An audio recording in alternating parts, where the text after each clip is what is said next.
আসসালামু আলাইকুম বন্ধুরা। ইলেকট্রিক কেটলির বিভিন্ন রকম সমস্যার সমাধান করে আপনাদের সাথে শেয়ার করেছি। আজকেও তেমনই একটি সমস্যার সমাধান করব।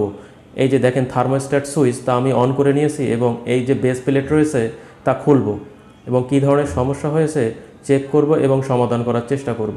তো 3টি স্ক্রু দিয়ে এই প্লেট আটকানো থাকে নিচের, এবং ইন্ডিকেটর বা পাইলট ল্যাম্প আমি ছাড়িয়ে নিচ্ছি। তো দেখেন এই যে থার্মোস্ট্যাট, নিচের যে থার্মোস্ট্যাট দেখা যাচ্ছে তা আমি চেক করব। তো সিরিজ কর্ড ব্যবহার করে চেক করব।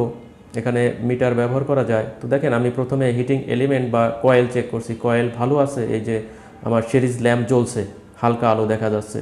এবং আমি এই যে চুড়ি রয়েছে থার্মোস্ট্যাটের, তাতে দুই প্রান্ত সিরিজ কর্ড ধরে আমি চেক করছি, একটি প্রান্ত ভালো রয়েছে এবং অপর প্রান্ত চেক করব। অপর প্রান্ত সিরিজ ল্যাম্প জ্বলছে না, অর্থাৎ এই প্রান্তটি নষ্ট হয়ে গেছে। তো বাস্তবে দেখার চেষ্টা করব ফিজিক্যালি কী ধরনের সমস্যা হলো। তো দেখেন এই যে কানেক্টার যে পয়েন্ট রয়েছে, যে চুড়ি, এই যে এইখানে পুড়ে গেছে।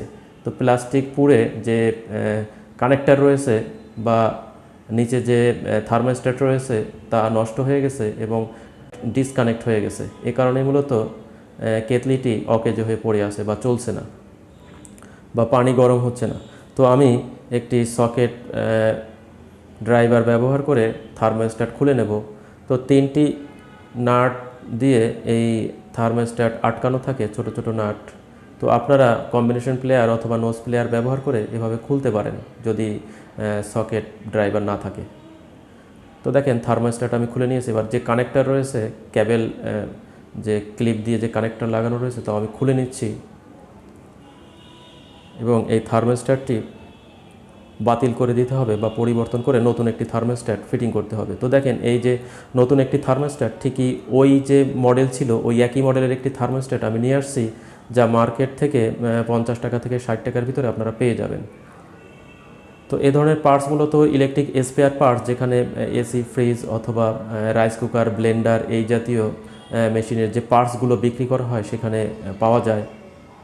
তো আমি 3টি যে নাট ছিল তা দিয়ে আটকিয়ে দিচ্ছি থার্মোস্ট্যাট এবং কানেক্টারগুলো ফিটিং করে দেব বা জয়েন করে দেব। তো সংযোগ করে দিলেই মূলত আমি চেক করতে পারবো আমার হিটিং এলিমেন্টে সম্পূর্ণ বিদ্যুৎ সাপ্লাই হচ্ছে কিনা। তো চেক করার জন্য আমি সিরিজ যে বোর্ড রয়েছে বা সিরিজ সার্কিটের যে বোর্ড তা আমি ব্যবহার করি এবং একটি কর্ডের মাধ্যমে সর্বক্ষণই চেক করে থাকি। তো আপনারা চাইলে মিটার ব্যবহার করতে পারেন। তো দেখেন আমি ফিটিং করে দিয়েছি থার্মোস্ট্যাট অল্প সময়ের ভিতরে, এবং উপরের যে থার্মোস্ট্যাট সুইচ রয়েছে তাও আমি অন করে দিয়েছি। এবার আমি সিরিজ কর্ড ব্যবহার করে চেক করব।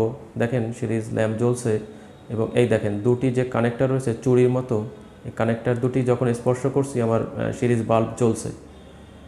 তো এতে বোঝা যাচ্ছে যে আমার থার্মোস্ট্যাট লাগানোর ফলে আমার কেটলিটি ভালো হয়ে গেছে, ইলেকট্রিক কেটলিটি সম্পূর্ণরূপে কাজ করবে। তো আমি পাইলট ল্যাম্প বা ইন্ডিকেটার যেখানে ছিল ঠিক সেখানেই রেখে দেব এবং এই যে বেজ রয়েছে তা ফিটিং করে দেব 3টি স্ক্রু দিয়ে। এরপরে আমি চেক করব। তো প্যারালাল বা ডাইরেক্ট যে সকেট রয়েছে সেখানে দিয়ে আমি চেক করব। এর যে কানেক্টার রয়েছে বা বেজ রয়েছে, বেজের উপর রেখে আমি চেক করব আর কি। এই যে, তো আমি একটু পানি দেব যাতে হালকা বোঝা যায় যে গরম হচ্ছে কি না। পানি ছাড়া কখনোই গরম হবে না বা হওয়া ঠিকও না, তাহলে কয়েল পুড়ে যাবে। তো দেখেন আমার থার্মোস্ট্যাটও কাজ করছে এবং পানি খুব সহজেই গরম হচ্ছে। আজ এখানেই বিদায় নিচ্ছি। সকলে ভালো থাকবেন। আসসালামু আলাইকুম।